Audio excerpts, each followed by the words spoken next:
Welcome to Legacy Lounge, the podcast where you'll discover how to lead with purpose and build a legacy that matters.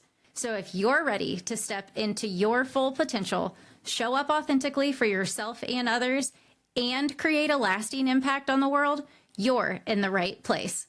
Let's begin.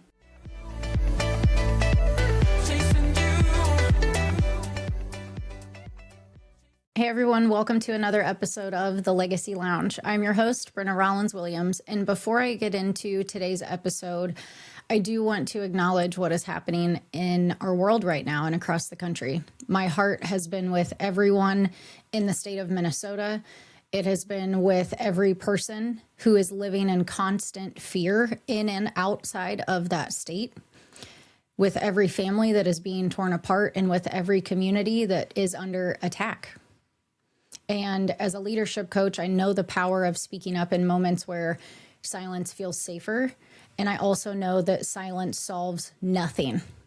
I'm staying informed. I'm doing my part to provide support in the lanes that I can, as a human, as a dog mom, as a friend, as a sister, as a daughter, and as someone who deeply believes that leadership means using your voice, especially when it matters most. So know that I am with you. And here's what I know about leadership mode in crisis. We can hold two truths at once. We can acknowledge the urgent, devastating reality of what is happening around us, and also continue doing the work of becoming better leaders ourselves, better humans, better versions of ourselves. Not because personal growth is important or more important than justice, but because the world needs leaders who are present and not just performative. We need leaders who lead with humanity and not fear, who create spaces where people can breathe and not just survive. And that's actually what today's episode is about. So I'm going to share a personal story with you about transformation and leadership presence, not because it is more important than what is happening in Minnesota, because it is not, but because of this work, the work of becoming more human, more present, and more authentic of a leader.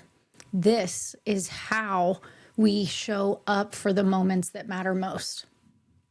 This is how we build the courage to speak up when others stay silent. This is how we create the kind of leadership that protects people, not policies. This is how we remember our platforms, our voices, and most importantly, our leadership, and how it can be a force for good in a world that desperately needs it. So, this past weekend, a videographer that I had previously worked with one time a year ago, I literally only met him once, but he said something to me that stopped me in my tracks in the moment. And I just felt my hands on my heart. And it's because he said, and I quote, "You're still you, but also a totally different you. Last year, you were polished and urgent and executive, almost performative. But today, you're still polished and professional, but you're human. You look lighter and happier and just like you're having so much fun." And here's what hit me the hardest when he said that. I wasn't just hearing it externally, but for the first time, I was actually feeling it internally. So today we're going to talk about the mirror test, in that moment when your leadership transformation starts to become visible to not just others, but to yourself. So let's get into it. This past weekend, I was in Arizona facilitating breathwork and somatics for a group of incredible women who are writing stories for an anthology book. Last year, I was a student in this room. I was an upcoming author in this room. And this year, I was invited back to lead. Same room, completely different version of myself. And that videographer noticed something that I couldn't see until he actually said it out loud. Polished but uptight and performative. That one landed in a way I cannot even express. Because here's what nobody tells you about leadership. Polished doesn't equal present. Professional doesn't require performative. And expertise doesn't mean pretending you have it all figured out. In my days working for Target, I was the youngest district senior director, managing millions of dollars and leading thousands of team members in Northern California and Nevada.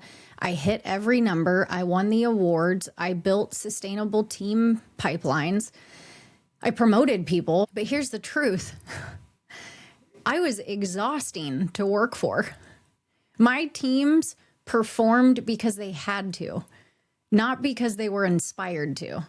I was building the results and not the legacy coinciding at the same time.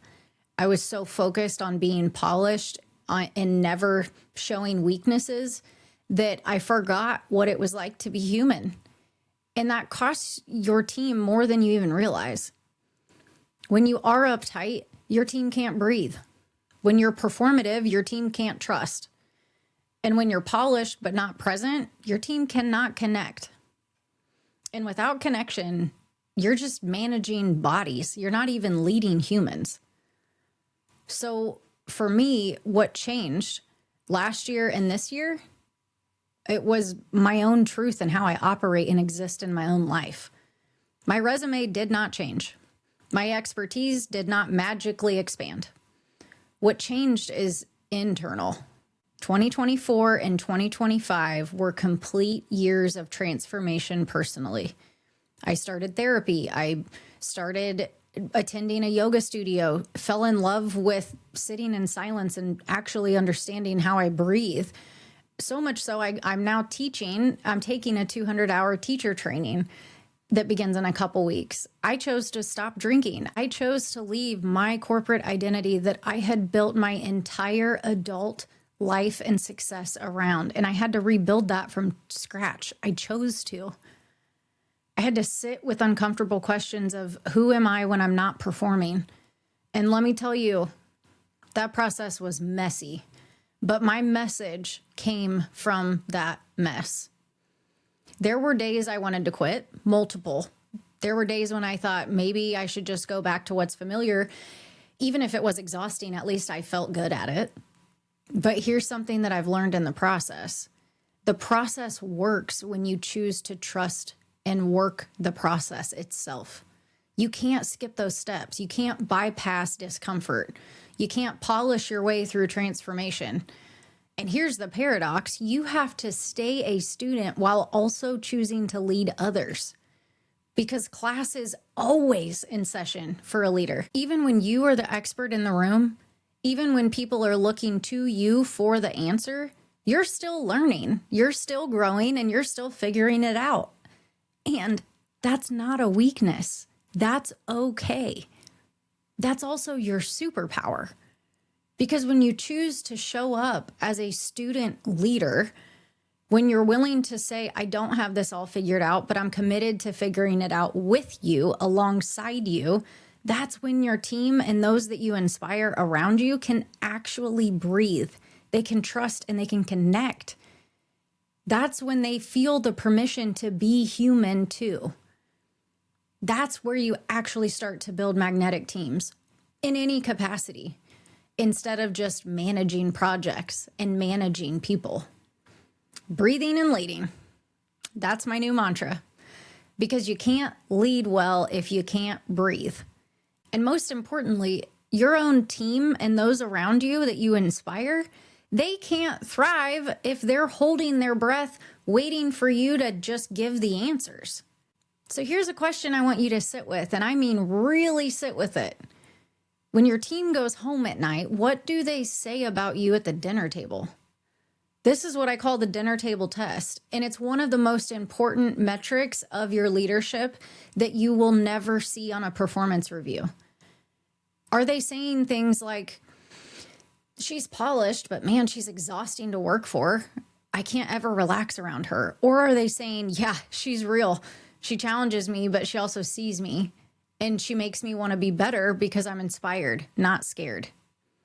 Your leadership reflection is your leadership legacy. And here's what I know for sure. Leaders lead leaders. And you can't give what you don't have. If you don't have presence, you can't create it for your team. If you don't have authenticity, you can't inspire others to create it for themselves.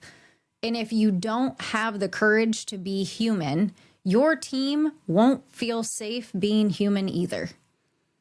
Magnetic teams are the kind of people that fight to join your team, not the kind that you have to work really hard at to retain.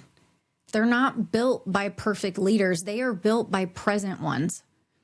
Leaders who show up human, not just professional. Leaders who stay students while leading more leaders. Leaders who create breathing room instead of just pressure.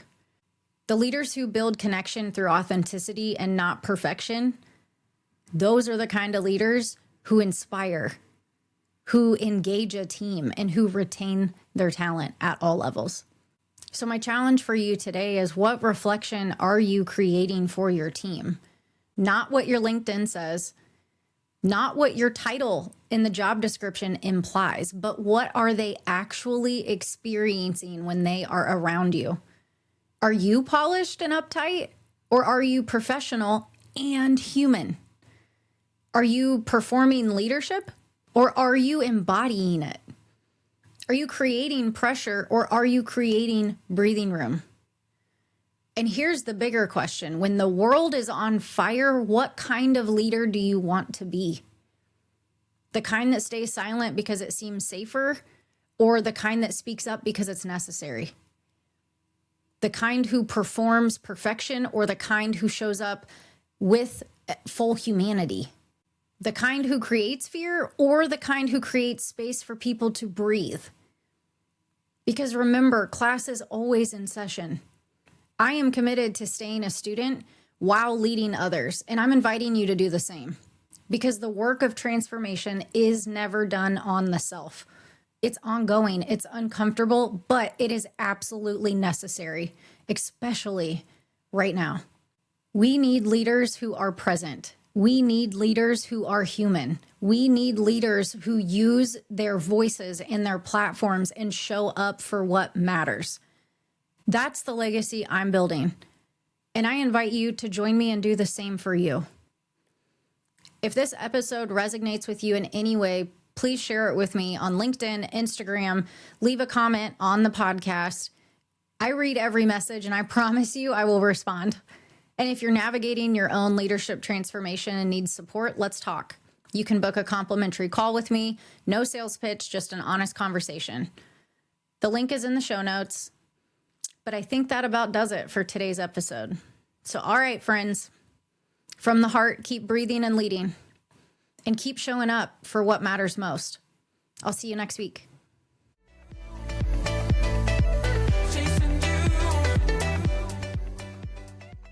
That's it for this episode of Legacy Lounge, a podcast dedicated to empowering you to lead with purpose. Remember, leadership begins with you. When you're connected to your values, strengths, and authentic self, you show up powerfully for your team, businesses, and everyone you lead.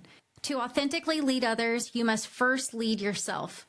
I challenge you to consider, how are you investing in your personal growth to create a legacy that you envision?